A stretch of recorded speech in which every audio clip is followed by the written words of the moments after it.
एक नई वीडियो के साथ आज मैं फिर हाजिर हूँ, आपका होस्ट दोस्त विक्रांत जोशी। आपका स्वागत करता हूँ मेरे वेबमास्टर में, जिसमें हम लेके आते हैं वर्ल्ड अफेयर्स और डिफेंस की दिन भर की टॉप खबरें। चलिए जान लेते हैं। अपनी सबसे पहले खबर की बात करेंगे पाकिस्तान और चीन की।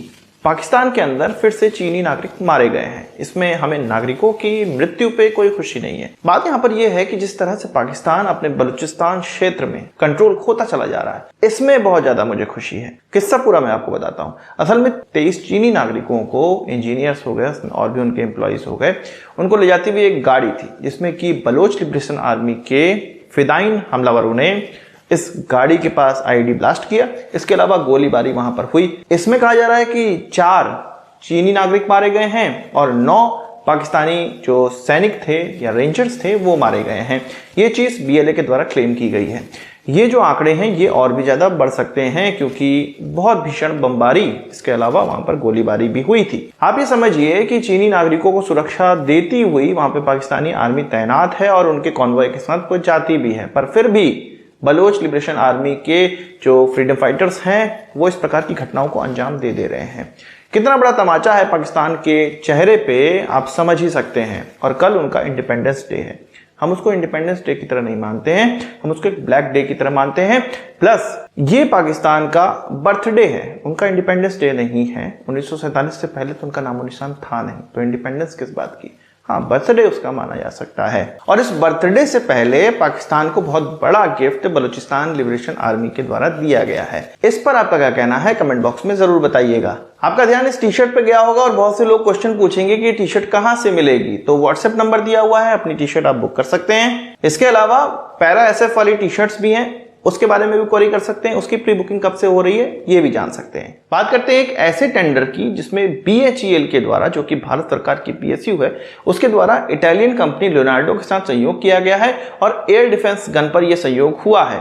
पूरी खबर आप समझिए। एक टेंडर निकला था पिछले साल इंडियन आर्मी का, जिसमें कि 220 एयर डिफेंस गन, इसके अलावा 1.46 लाख राउंड एम्यूनिशन सप्लाई करना है। और कुछ कहा जा रहा है कि कुछ 6-7 हजार करोड़ रुपए का ये प्रोजेक्ट है। इससे पहले भी हम लोग साउथ कोरिया की कंपनी को चूज कर चुके थे, पर उनको नकार दिया गया और फिर अब हम इंडिजिनस गन को खरीदने का प्रयास कर रहे हैं। इसमें 3 कंपनियां निकलकर सामने आई। बीएचईएल का मैंने आपको बता दिया, इटालियन कंपनी लियोनार्डो के साथ हमारा कोलैबोरेशन हुआ है, मतलब बीएचईएल का कोलैबोरेशन हुआ है। इसके अलावा एलएनटी सामने है और इसके अलावा advance weapon and equipment India limited, जो कि पहले ऑर्डिनेंस फैक्ट्री बोर्ड के अंतर्गत आती थी, जिसको कि पीएसयू बना दिया गया है, वो भी शामिल है। तो 3 कंपनियों के द्वारा इसके लिए बिडिंग करी गई है। यहाँ पर बीएचईएल के द्वारा जो विदेशी कंपनी के साथ सहयोग किया गया है वो किसी को भा नहीं रहा है। उनका जो कॉम्पिटिटर हैं और कुछ लोगों का ये कहना है कि बीएचईएल ने तो बाहर की कंपनी से सहयोग कर लिया, अब बाहरी प्रोडक्ट भारत खरीदेगा, ना कि इंडिजिनस प्रोडक्ट खरीदेगा। असल में इस कॉन्ट्रैक्ट की जो शर्त है वो ये है कि भारत के अंदर एक प्रोटोटाइप डेवलप किया हुआ वो कंपनी के द्वारा दिखाना है, जिसको कि ये कॉन्ट्रैक्ट मिलेगा।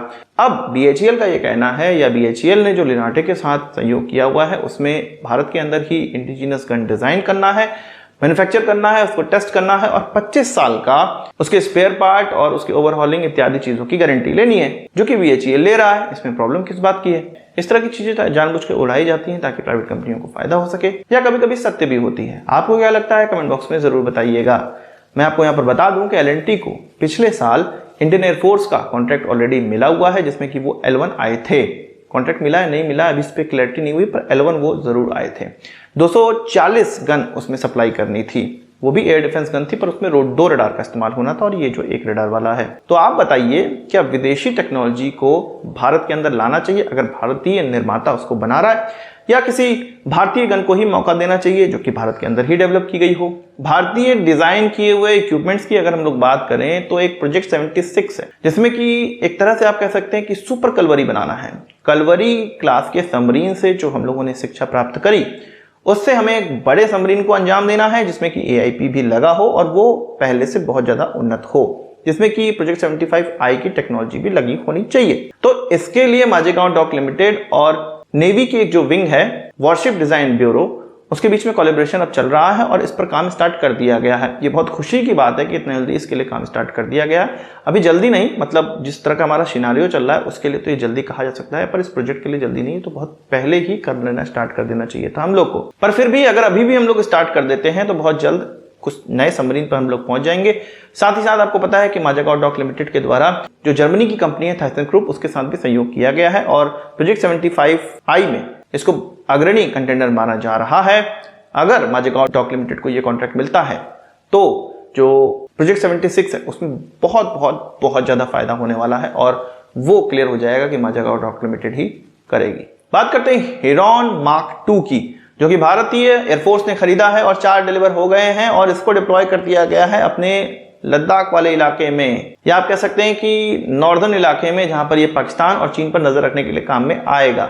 इसकी खास बात यह है कि ये सर्विलांस के साथ साथ वेपन भी डिप्लॉय कर सकता है, मिसाइल भी लॉन्च कर सकता है। इसकी जो एंड्योरेंस बताई जा रही है वो लगभग 36 घंटे की है और ये लगभग 36,000 फीट की ऊंचाई पर अपनी गश्ती कर सकता है।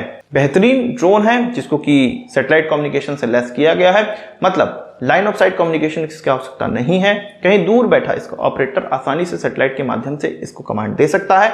सैटेलाइट से कमांड देने से यह फायदा होगा कि लाइन ऑफ साइट मतलब बहुत नजदीक इसको नहीं बैठना पड़ता है इसके जो ऑपरेटर को है, प्लस सिक्योर कम्युनिकेशन हो पाता है। साथ ही साथ ये ड्रोन दूसरे जो हमारे फाइटर प्लेन्स हैं या हमारा कोई अवाक्स है उसके साथ भी कम्युनिकेट कर पाता है सैटेलाइट कम्युनिकेशन के माध्यम से और सिक्योर कम्युनिकेशन होता है। तो आज की इस वीडियो के लिए बस इतना ही। आशा करता हूँ वीडियो पसंद आया होगा। आपको एक बड़ा आंसर जरूर देंगे। इस वीडियो संबंधित सवाल सुझाव हो कमेंट बॉक्स में जरूर लाइएगा और यदि आपने हमारा चैनल सब्सक्राइब नहीं किया उसे भी कर लीजिए क्योंकि हम इस प्रकार की वीडियो लाते रहते हैं। नमस्कार, थैंक यू, जय हिंद।